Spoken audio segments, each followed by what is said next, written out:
ಮನೆಯಲ್ಲಿ ಯಾರ ಜೊತೆನೂ ಕೂಡ ಹೆಚ್ಚು ಮಾತಾಡೋದಿಲ್ಲ, ಬರೋದು ಕೂತ್ಕೊಳ್ಳೋದು, ಮನೆ ರೂಮ್ಗೆ ಹೋಗ್ಬಿಡೋದು. ಈಗ ಅದು ಕೇವಲ ಮಕ್ಕಳಲ್ಲ, ಇವತ್ತು ಎಲ್ಲರಲ್ಲೂ ಕೂಡ ಆಗ್ತದೆ, ಎಲ್ಲ ಮನೆಗಳಲ್ಲಿ ಆಗ್ತದೆ, ನಮ್ಮ ಮನೆಗಳಲ್ಲೂ ಕೂಡ ಆಗ್ತಾಯಿದೆ.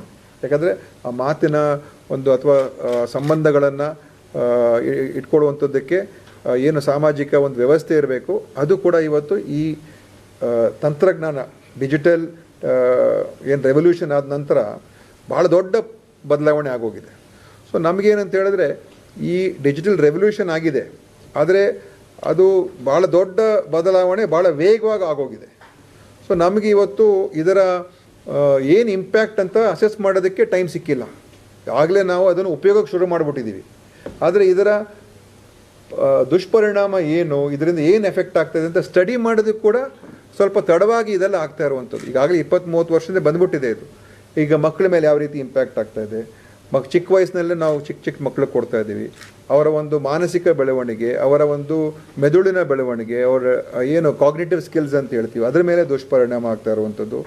ಮತ್ತು ಸಂಬಂಧಗಳಲ್ಲಿ ಏನು ಬಾಂಧವ್ಯ ಅದು ಕೂಡ ಸಡಿಲಾಗ್ತಾ ಇರುವಂಥದ್ದು. So lot of things are there. ಅದು ನಾವು ಸ್ಟಡಿ ಮಾಡಬೇಕು, ತಿಳ್ಕೋಬೇಕು, ಮತ್ತು ಅದಕ್ಕೆ ನಾವು ಕ್ರಮಗಳು ತೊಗೊಳ್ಬೇಕು. ಸೊ ಈಗ ಸಾಕಷ್ಟು ಸಾರ್ವಜನಿಕ ವಲಯದಲ್ಲಿ ಹೊರಗೆ ಬರ್ತಾ ಇದೆ.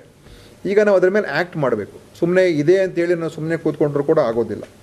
ಈಗ ಮುಖ್ಯಮಂತ್ರಿಯವರು ಒಂದು ಕಡೆ ಹೇಳಿದ್ದಾರೆ, ಇವತ್ತು ಇದೆಲ್ಲ ನಾವು ಬ್ಯಾನ್ ಮಾಡಬೇಕು ಅಂತ. ಅದು ಒಂದು ರೀತಿಯಾದಂಥ ಕ್ರಮ.